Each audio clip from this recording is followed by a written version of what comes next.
এবার যাকাত কেন দিব? দ্বিতীয় নাম্বার অধ্যায় যাকাত। যাকাত প্রশ্নটা সকলে করেন না, মাথা উঁচু করেন, ঘুমাবেন না। যাকাত কেন দিব? আমার ভাইরা, এক নম্বরের সর্বপ্রথম কথা হলো যাকাত এই জন্য দিবেন, এটা আল্লাহর হুকুম। সবার প্রথম এটা কি? আল্লাহর হুকুম। যাকাত আপনি এই জন্যই দিবেন, এটা আল্লাহর হুকুম, ফরজ ইবাদত। দ্বিতীয় নম্বর মুসলিম গরিবের হক। দ্বিতীয় নম্বর কি? এই জন্য আপনি যাকাত দিবেন, এটা গরিবের হক। তৃতীয় নম্বর, আপনি কেন যাকাত দিবেন? ব্যক্তি এবং সম্পদকে পবিত্র করে, এই জন্যই আপনি যাকাত দিবেন। আপনাকে এবং আপনার সম্পদকে পবিত্র করবে, এই জন্যই আপনি যাকাত দিবেন। এরপরে বলা হয়েছে চতুর্থ নাম্বার, আপনি কেন যাকাত দিবেন? আপনি আযাবের থেকে রক্ষার জন্য, গজব থেকে রক্ষার জন্য, মালের ধ্বংস থেকে রক্ষার জন্য আপনি যাকাত দিবেন। যদি আপনি যাকাত দেন, আপনি আযাব থেকে মুক্তি পাবেন। আযাব থেকে কি পাবেন? এরপরে যদি প্রশ্ন, হুজুর যাকাত কেন দিব? যাকাত এই জন্য দিবেন, আযাব থেকে মুক্তি হবে আর আল্লাহ তাআলা আপনাকে পুরস্কৃত করবে। কি করবে? তাহলে যাকাত না দিলে এরা শাস্তি আছে না নাই? যাকাত না দিলে শাস্তি আছে না নাই? এই শাস্তি থেকে মুক্তির জন্য কি করতে হবে? যাকাত দিতে হবে।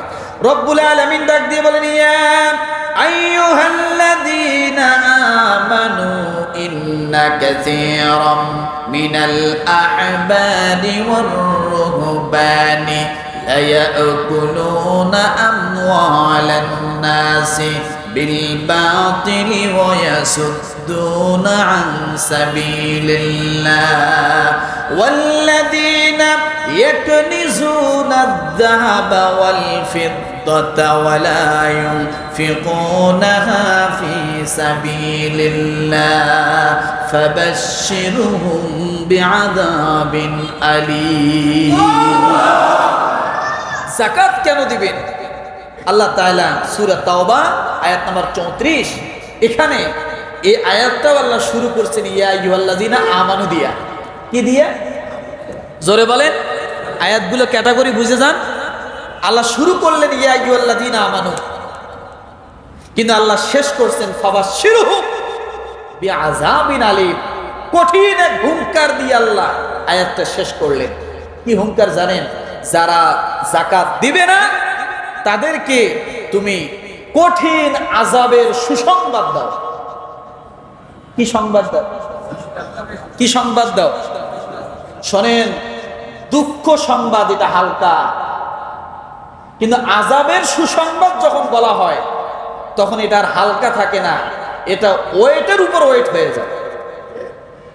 ইয়াউমা ইউহমা আলাইহা ফি নারি জাহান্নামা ফাতুকওয়া বিহা জিবাহুহুম ওয়া জুনুবুহুম ওয়া যুহুরুহুম হাযা মা কানাজতুম লিআনফুসিকুম ফাযুকু মা কুনতুম তাকনিজুন। আযাবটা কি কেমন হবে? আল্লাহ যে ফাবাশশিরহুম বিআযাবিন আলীম বললেন, এই আযাবের ধরনটা কেমন হবে? আযাবের ধরনটা হবে আপনার সম্পদগুলোকে আল্লাহ একত্রিত করে কাওয়া বানাবেন, কাই বানাবেন। কি বানাবেন? কাই বানাবেন। কাই বোঝেন? বোঝেন না, বোঝার জন্য বলি। মনে করেন এই যে টিনের চালের টিনগুলো আছে না, এগুলো যে পুরান হয়, আপনারা ভাঙ্গারি দোকানে বিক্রি করেন না? এই ভাঙ্গারি দোকান থেকে দেখবেন মানে এরকম চারকা নিয়ে করে করে ভালো করে বেঁধে বেঁধে এই সব পুরান টিন লোহা সব নিয়ে যায় না? কি করে এগুলো দিয়ে? এগুলো নিয়ে যায় আগুনের মধ্যে দিয়ে কি করে গালানো হয়। গালায় আবার কিন্তু নতুন টিনে বানায়, নতুন লোহার জিনিসে বানায়। কথা ঠিক না? রড বানায়। তো আল্লাহ বলে যারা যাকাত দিবে না, যাকাতকৃত সম্পদগুলোকে আমি আল্লাহ এই কায়া বানাবো, এরকম গলাবে। গলানোর পরে এগুলা দিয়া কপালে, পিঠে, বুকে, পাজরে এগুলা দিয়া আল্লাহ ছ্যাক দিবেন। কি দিবেন? কি দিবে? ছ্যাক দিবেন। শোনেন, পুড়ে যাওয়া যন্ত্রণা আর ছ্যাক লাগা যন্ত্রণা ব্যবধান আছে। বলেন তো কি বলছি? পুড়ে যাওয়া যন্ত্রণা আর ছ্যাক লাগা যন্ত্রণা ব্যবধান আছে। পুড়ে যাওয়া যন্ত্রণাটা কম, ছ্যাক লাগা যন্ত্রণাটা কি বেশি। যদি বিশ্বাস না হয় আজকে একটু দেখেন, যায় টেস্ট করে। রাগ করলেন নাকি? রাগ করলেন না? এটা করেন না।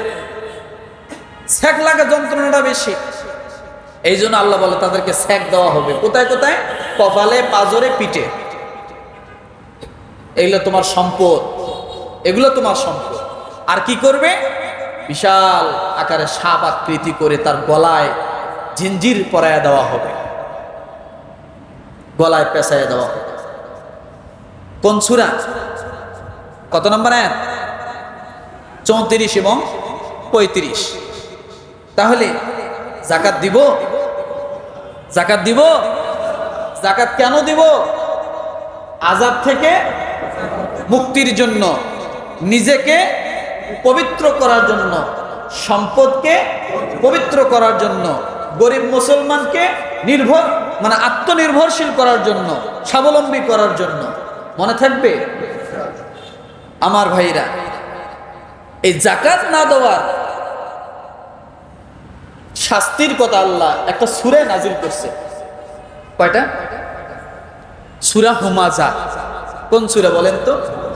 আল্লাযী জামাআ মালান ওয়া আদ্দাদা। এইটা পুরোটা জাহান্নামের আয়াত, মানে সূরা পুরোটাই জাহান্নামের সূরা। দুই কারণ, পরনিন্দা করা আর হলো যাকাত না দেওয়া। এর শাস্তি অনেক কঠিন। পরনিন্দা আর কি? যাকাত না দেওয়া, অবৈধভাবে সম্পদ সঞ্চয় করা। এই সূরাটা পুরোটা পড়ে নেবে আমার ভাইরা। এই আযাবের কথা শুনে হযরত মূসা আলাইহিস সালাতু ওয়াস সালাম আল্লাহর দরবারে ফরিয়াদ করলেন, ওয়াক্তুব লানা ফি হাযিহিদ দুনিয়া হাসানা ওয়া ফিল আখিরাতি ইন্না হুদনা ইলাইক ক্বালা আযাবি উসিবু বিহি মান আশাউ ওয়া রাহমাতি ওয়াসিআত কুল্লা শাই ফাসাআকতুবুহা লিল্লাযীনা ইয়াত্তাকুনা ওয়া ইউতুনাজ যাকাতা ওয়াল্লাযীনা হুম বিআয়াতিনা ইউমিনুন। মূসা আলাইহিস সালাম আল্লাহর কাছে কয়, আল্লাহ আমাদেরকে দুনিয়ায় কল্যাণ দেন, আখিরাতেও কল্যাণ দেন। আমরা তো আপনার দিকে রুজু হচ্ছি। এই দোয়া কে করছে? দুনিয়াতে কল্যাণ দেন, আখিরাতে কল্যাণ দেন। আর আমরা আপনার দিকে কি ধাবিত হচ্ছি। রব্বুল আলামিন তখন বললেন, আল্লাহ বলেন, আমি আমার শাস্তি যাকে ইচ্ছা তাকে দেই, যাকে ক্ষমা করা দরকার আমি আল্লাহ তাকে ক্ষমা করে দেই। কিন্তু রব্বুল আলামিন ক্ষমা করার কয়েকটা স্যাম্পল দিলেন। সুবহানাল্লাহ বলেন। ও মূসা, আল্লাহ ডাক দিয়ে বলেন, নবী মূসা, আমি তাদেরকে ক্ষমা করব, তাদেরকে আমি আল্লাহ রহমত দিব, তাদের প্রতি আমি আল্লাহ দয়া করব। মূসা আলাইহিস সালাম বলে, আল্লাহ কাদের উপর আপনি দয়া করবেন, কাদের উপর আপনি রহমত দিবেন, কাদের জন্য আপনি দুনিয়ায় ইহসান করবেন, আখিরাতে আপনি ইহসান করবেন, কাদেরকে আপনি দুনিয়ায় কল্যাণ দিবেন, আখিরাতে কল্যাণ দিবেন। আল্লাহ বলেন, যারা তাকওয়া অবলম্বন করে। এক নম্বরে কি করে? যারা তাকওয়া অবলম্বন করে। দ্বিতীয় নাম্বার, যে ব্যক্তি যাকাত দেয়। দ্বিতীয় নাম্বার কি? যে ব্যক্তি যাকাত দেয়। তৃতীয় নম্বরে, যারা আমার আয়াত সমূহের উপরে ঈমান আনবে। কি আনবে? আয়াত সমূহের উপর ঈমান আনবেন। এই 3 কোয়ালিটির মানুষ যদি থাকে, আমি আল্লাহ তাআলা ওই ব্যক্তির উপরে আমি আল্লাহ রহমত দান করব। তাহলে বোঝা গেল মুসা আলাইহিস সালামের সময়ও যাকাত। আল্লাহ বললেন এই 3 কাজ করতে বলো তোমার কওমকে, তারা যেন তাকওয়া অবলম্বন করে, তারা যেন যাকাত দেয়, এবং আমার যে নিদর্শনগুলো আছে এগুলোর প্রতি তারা যেন কি আনে, ঈমান আনে। তাহলে আমি আল্লাহ তাদের প্রতি দয়া করব। না হলে আমার আযাব তাদেরকে গ্রেফতার করবে, তারা নিস্তার পাবে না, মাপ পাবে না। তাহলে সর্বোপরি আজকে 2টা জিনিস জানলাম, যাকাত কি এবং কি যাকাত কেন। যাকাত এই জন্য যে আমার সমস্ত সম্পদ এবং আমাকে কি করবে, পবিত্র করবে। তাহলে এখন থেকে আমরা একটু যাকাত দেওয়ার জন্য প্রস্তুতি হতে পারি কিনা, কথা বলেন, পারি কিনা? বাকি 3টা ইনশাআল্লাহ আগামী জুমা শেষ করব ইনশাআল্লাহ। তাহলে যাকাত এটা কার বিধান? নফল না সুন্নাহ? কি জোরে বলেন? ফরজ বিধান, এটা দিতেই হবে। আপনি যাকাত দিবেন না, বছর বছর উমরা করতে যাবেন, ওই উমরা এখানে কাজে আসবে না, ওই উমরায় কাজে আসবে না। আপনাকে ভেবে চিন্তে কাজ করতে হবে। আপনি যাকাত দেন না, কিন্তু প্রতি বছর আপনি লাখ লাখ টাকা দান করেন, 1 টাকাও যাকাত আদায় হবে না। যাকাতের ক্যাটাগরিতে আপনাকে যাকাতেই দিতে হবে, দানের ক্যাটাগরিতে আপনাকে দানই করতে হবে। আপনি যদি দান না করেন আল্লাহ আপনাকে ধরবে না যে তুমি দান করো নাই কেন, কিন্তু আপনি যাকাত যদি হয় আপনার উপর ফরজ, আপনি যদি না দেন আপনাকে আল্লাহ গ্রেফতার করবে। ফাবাশশিরহুম, বলেন তো দেখি, জোরে বলেন, ধাক্কা দিয়ে বলেন, মানে খপ করে আল্লাহ ধরবে, শক্তিশালী করে। ফাবাশশিরহুম বিআযাবিন আলীম, যন্ত্রণাটা কেমন হবে এই শব্দই বোঝা যায়। সন্তান দুষ্টামি করে, মায়ের কথা মানতেছে না, মা বারবার বুঝায়, কোনো কাজে আসতেছে না, লাস্টে যায় কয় তোর বাপ আসুক বুঝবি মজা। বাপ আসুক কি বুঝবি মজা, আব্বা আসলে কি মজা কি বুঝবে? তার মানে এমন পিটনি দিবে, আমারটা তো হচ্ছে না, তোর বাপেরটা যখন দিবে তখন মজা বুঝবি। মজা মানে কি? যন্ত্রণাটা বুঝবি, তখন কষ্টটা কত হয় তখন বুঝবি, ব্যথা কিরকম পাও তখন বুঝবি, ওই ব্যথাটাই হলো মজা। তাহলে আমরা যাকাত দেওয়ার জন্য প্রস্তুত হচ্ছি তো ইনশাআল্লাহ। এখন থেকে মানসিকতা একটু তৈরি করা যায়। আল্লাহ তাআলা আমাদের সকলকে কবুল করুক, আমিন। ওয়া আখির দাওয়ানা আলহামদুলিল্লাহি রাব্বিল আলামিন।